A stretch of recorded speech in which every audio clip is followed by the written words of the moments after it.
Everyone, आज मैं ये वीडियो इसलिए बना रही हूँ क्योंकि मैंने श्रुति का एक वीडियो देखा जहाँ वो कह रही थी कि औरतों का अपना कोई घर नहीं होता। और ये बात ना मेरे मन में रह गई। मुझे अपनी एक फ्रेंड की बात याद आई जिसने मुझसे कहा था कि पता है, जब मैं छोटी थी और मैं अपनी माँ से कहती थी कि मम्मी क्या मैं ये पहन लूँ, तो माँ कहती थी कि बेटा जब अपने घर जाना ना तब ये सब पहनना। और जब भी वो कहती थी कि माँ मैं यहाँ घूमने जाऊँ, तो माँ कहती थी नहीं बेटा जब अपने घर जाना ना तब घूमने जाना, ये सब इन सब जगहों पर जाना। कहती थी माँ मैं ये कलर करवा लूँ, ये कुछ कर दूँ, तो कहती नहीं बेटा जब अपने घर जाना ना तो अपने घर में करना।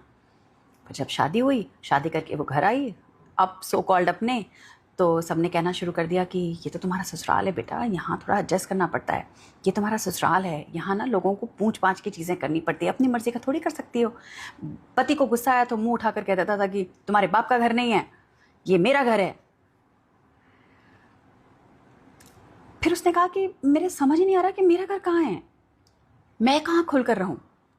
बिल्कुल उसी तरह जैसे तुम देना साथ मेरा में श्रुति का जो कैरेक्टर है अपराजिता, वो उस घर में रहकर भी कभी वहाँ पर अपनापन महसूस नहीं कर पाई, उस घर को कभी अपना नहीं समझ पाई।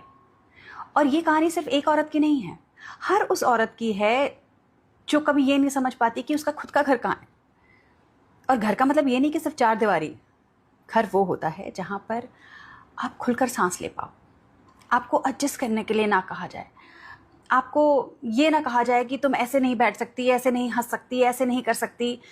जहाँ वो अपने बच्चों के साथ खुलकर हंस सके, खुद कर अपनी ज़िंदगी जी सके। ऐसा घर औरतों के पास होता है।